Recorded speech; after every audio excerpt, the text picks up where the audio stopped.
the first phase of polling is happening today, and also, of course, the polling is on in Mizoram. It's a very crucial day for Chhattisgarh because 20 constituencies and 7 Maoist hit regions are going to vote. Polling has, of course, begun since the morning today. We learned of an incident this morning where a Jawan of the Central Reserve Police Force has been injured in an IED blast orchestrated by Naxalites in Chhattisgarh's Sukma district. The Jawan was deployed for election duty there. Meanwhile, voting is also being held in Naxal-affected Karigundam area. After 23 years, a security cover is in place there by CRPF 150 Battalion, and District Force also has been deployed to ensure safety. We have a very special guest joining us now live on the broadcast. T.S. Singhdeo, Deputy Chief Minister of Chhattisgarh, is joining us live on voting day today. Well, T.S. Singhdeo, thank you so much for being with us today on voting day. And of course, it is a very crucial election today that is happening in Chhattisgarh. We will just get you. Okay, I'm being told we're having a technical glitch there with T.S. Singhdio's connection. But my colleague Asavri also joins us now. I think she will be helping us with the voting figures and lots more. Asavri, what can you share with us? Right, Uday. So the voting in fact commenced at 7 a.m. Here we have on our screens the voter turnout so far. So for the Dampa constituency till about 9 a.m. 16.18% voters have voted so far. In 2018 we saw an overall figure of 81.12%. So of course this is the figure that we're tracking till about 9 a.m. 18% have in fact voted. If we could quickly take a look at all the other key constituencies that we are in fact tracking for all our viewers. If we could quickly just skim through it quickly, we can have a look at the next slide that we have for all our viewers. Yes, absolutely. Now we have over here, Sir Chip, 2023, of course, till 9 a.m. we have 19.03% voter turnout. Meanwhile, in 2018, we saw an 85.65% overall voter turnout. Of course, these figures right here, we have tracked till about 9 a.m. 19% people have voted. Now in Hakik, 9 a.m. 15.94% voter turnout so far, 2018. Meanwhile, 78% voters overall turned up for the 2018 polls that did take place. Of course, now we have Aizawl West 3 till about 9 a.m. 16.86% people have voted. Meanwhile, in 2018, 80% overall voter turnout was witnessed. Of course, these are here till 9 a.m. about we are taking, of course, now Taichung over here, we still don't know what the voter turnout is.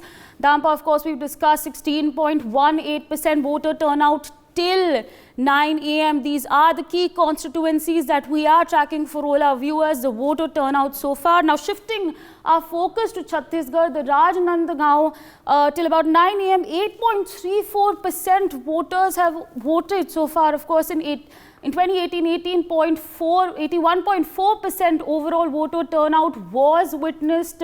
Again, a key constituency in Chhattisgarh. We are tracking all the updates for all our viewers. Now we have Nandgaon over here till about 9 a.m. 13.39% voter turnout. Meanwhile, in 2018, we saw an overall figure of 83.69% voter turnout. Bastar right here till 9 a.m. 4.89% voters. In 2018, 83.37 overall voter turnout. Of course, these are the key constituencies. Chitrakot right here till about 9 a.m. 2.50% voter turnout. In 2018, we saw over 80% voter turnout overall. Chitrakot right here. Dantewada, 10.18% voter turnout till 9 a.m. 2018. It was 68.19% overall voter turnout.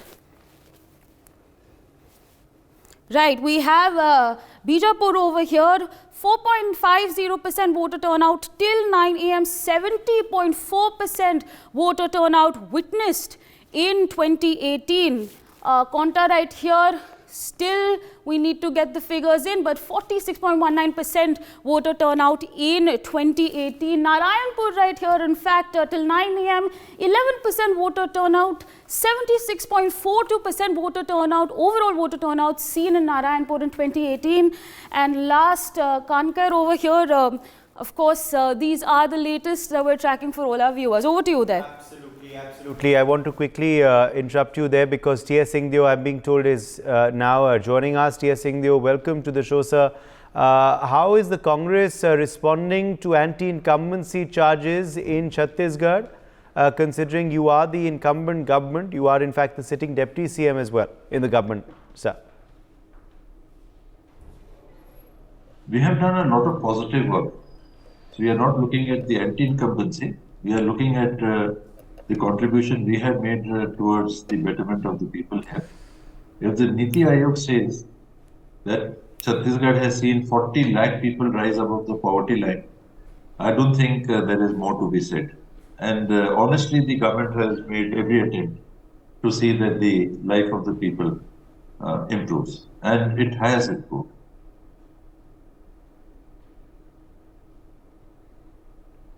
Yes. Is your party worried about the Mahadev betting app scam impact on the polls, though, sir?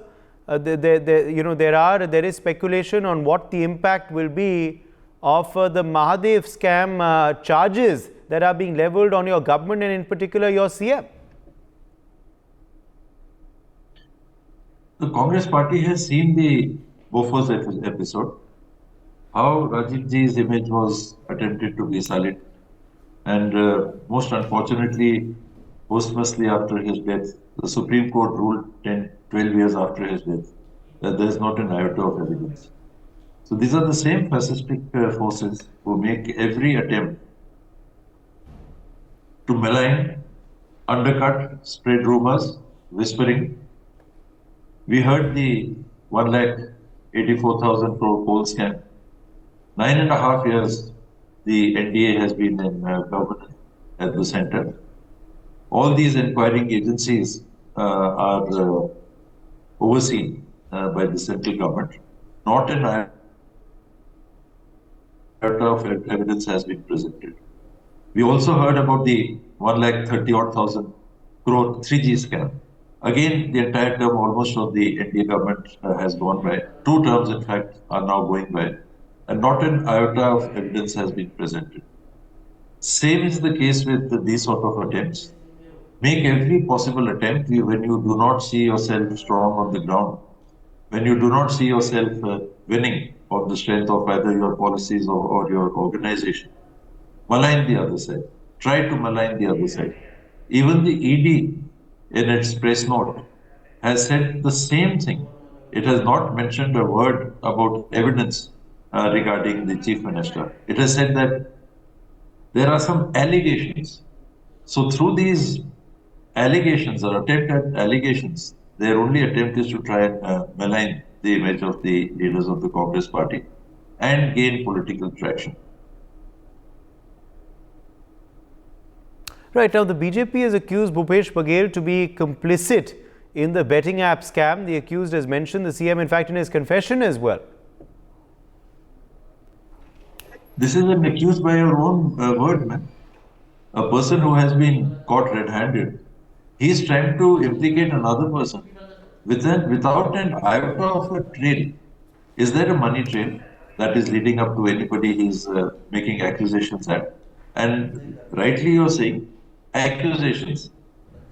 These agencies, which are the topmost inquiring agencies where corruption, etc. is concerned, they are again overseen by the government at the center in Delhi.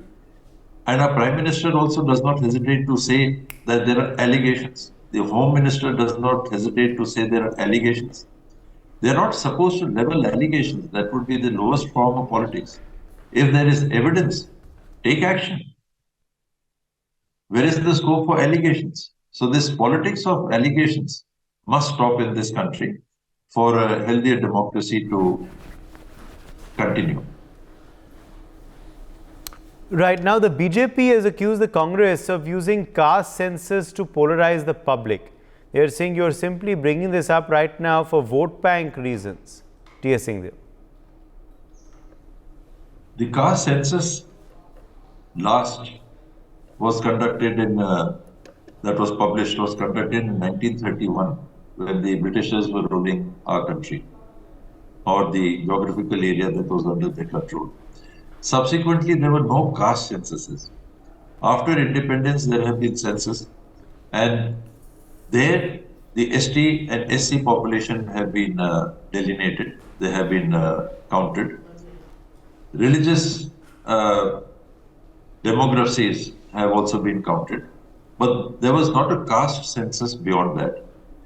In 2011-12, we had the SECC, the socio-economic caste census, and those figures were not released by the NDA government. So there was no reason for them not to have released that. And now there is a chorus amongst many states that they would like to know what truly or what actually is the extent of the OBC population, so that justice could be done to their demography, and the programs and the budget allocations of various governments could be justifiably allocated to all sections of society. So that is the basis I see in the whole issue of caste census. It matters where jobs are concerned. It matters where devolution of funds are concerned. It matters where social justice is concerned. So why are we wanting to shy away from a caste census, which had already been done in 2011-12, and the figures of which were not released by the NDA government? What is the harm in doing that? Where is the politics of it? It is a demand. It is a requirement that should be met. Now, the big question then is, if you do return to power, who will be CM?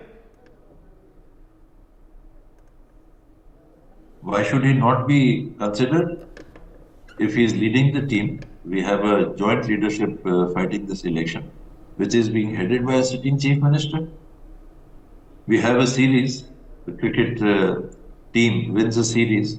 Do we replace the captain the next series immediately? The board would sit, our high command would sit, they would look into the situation and then take a call.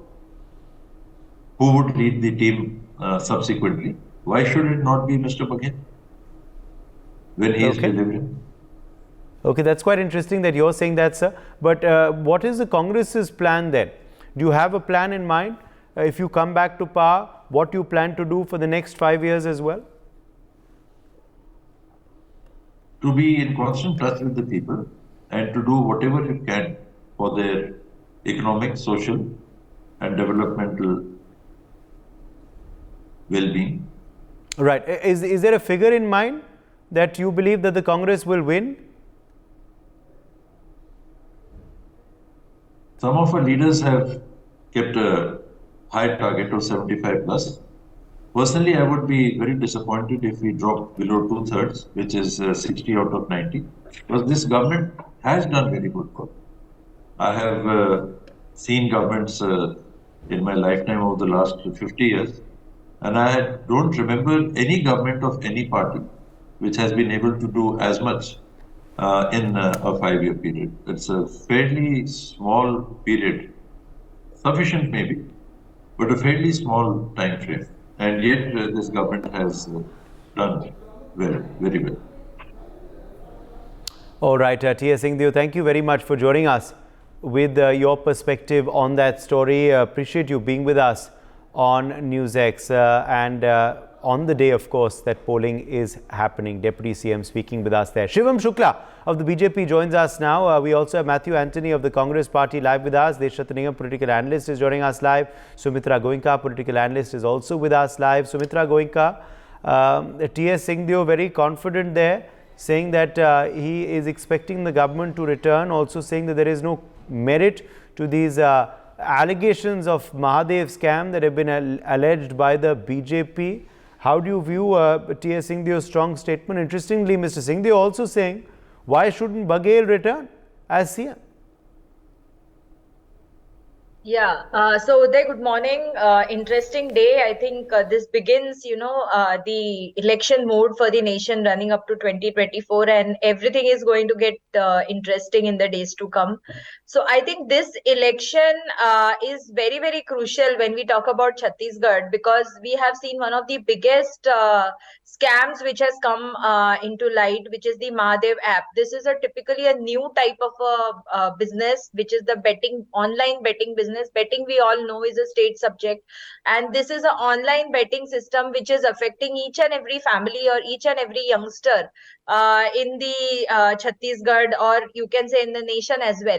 So this huge amount of betting, where the uncontrolled money has got transferred. Also, there has been severe violations, whether it relates to GST or taxes or any other form. So all this is a new age crime, and if the CM of Chhattisgarh, Mr. Baghel, has been directly involved in this, like one of the accused or one of the conspirators of this particular crime has mentioned, then it is going to impact the elections in a big way. The reason is because each and every family, like I say, is affected. The youngsters are getting into the habit of it's like a fentanyl, where people are just getting caught into this web of betting. And secondly, there is a financial implication on each and every house or each and every family. If the Congress government in Chhattisgarh has done so well, like they are claiming, then why are they announcing these last moment freebies, like all these schemes where you are going to pay the woman certain amount of money, where your ilaj is going to be free suddenly, then your bhumi hins are going to get 10,000 rupees. So all these schemes, why at the last moment? If you have done so well, then you need not have to do all these things. It shows that they are getting jittery because they have not delivered what they have thought of. And not just Mahadev app, but there have been other scams also which have come into fray, like the liquor scam, the coal scam, the gobar scam, the PDS scam. So these are some of the large scams which have come. Also, speaking about the women representation, in the first phase of election, there are 223 candidates.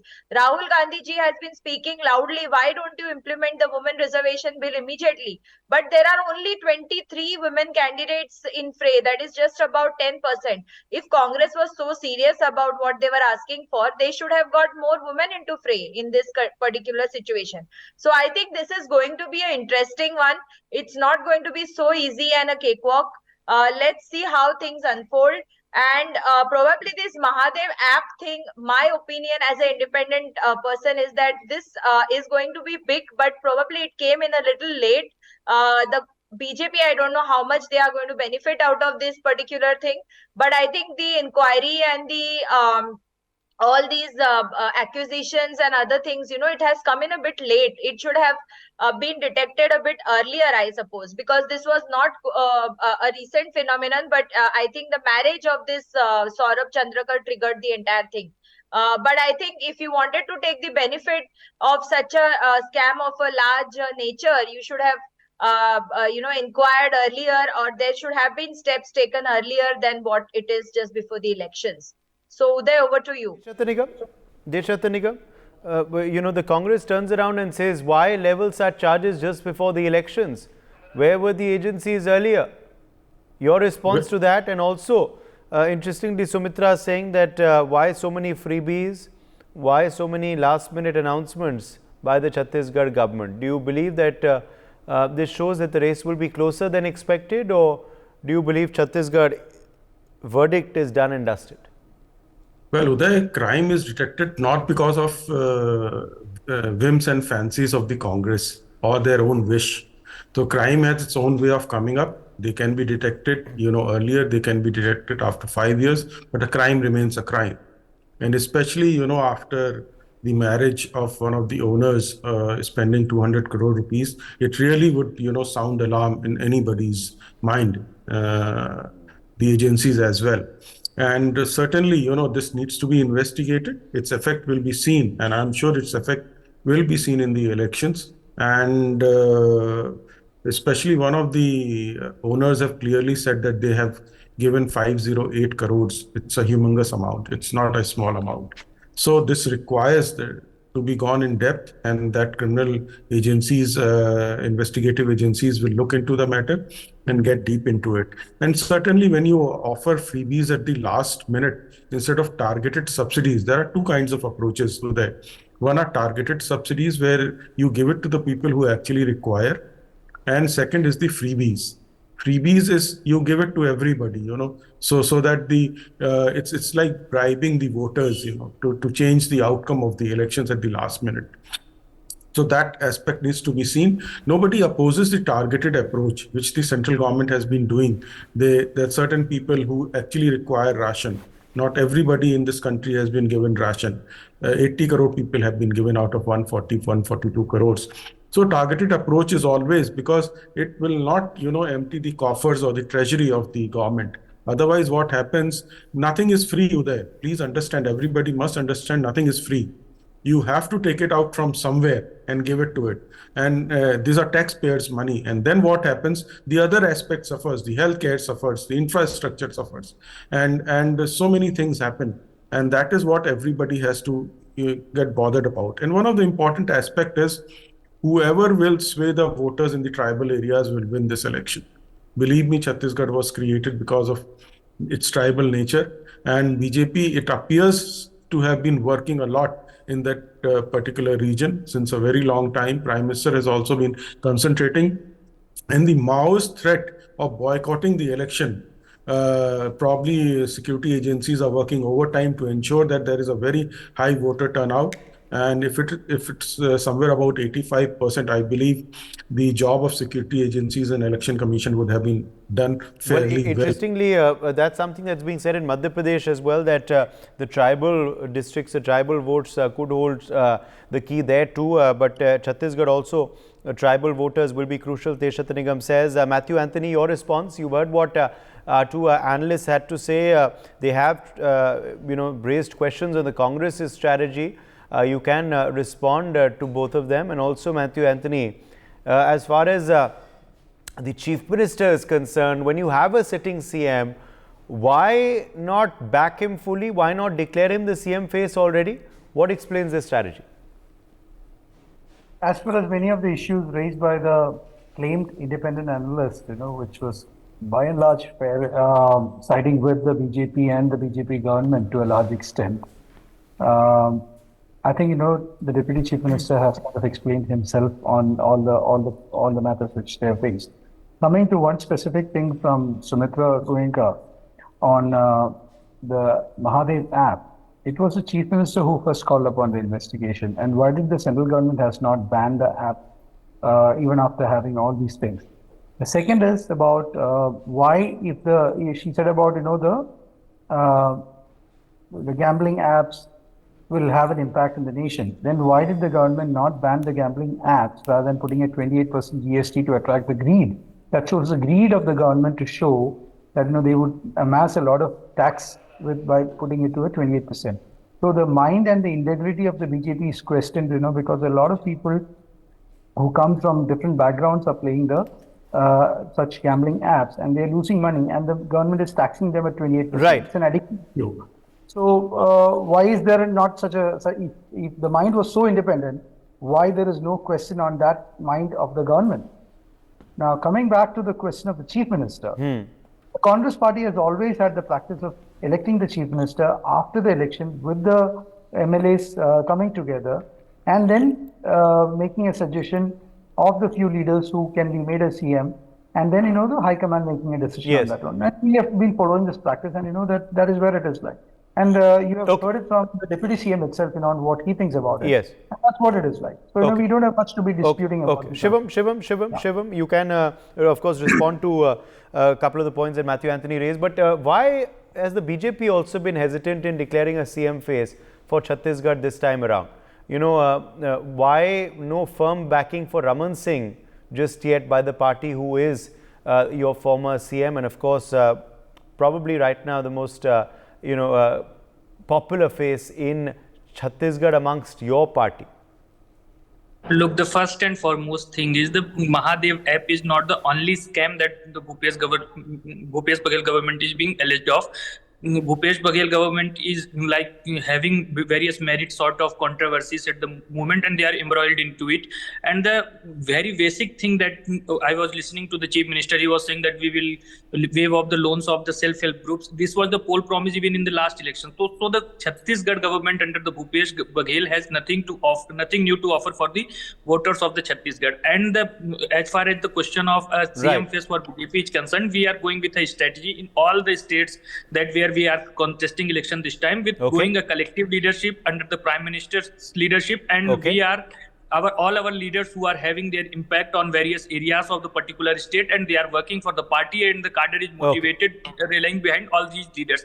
And the Bharatiya Janata Party is not electing these elections, not contesting these elections on the grounds that why we should be voted. We have a 9 years report card of the central government. We have been seeing where we are not into the power into the state level. The governments of the states are lacking in the implementation of the central government schemes. We have seen this thing in Chhattisgarh where a tyrannic and despotic rule of Bhupesh Baghel government is not implementing the central government scheme. We have seen the T.S. Singhdeo, who was just with us. Which is why you want your double engine government in the state. The PM's face is what you believe will be the deciding factor. For more such videos, subscribe to the NewsX YouTube channel, hit the bell icon.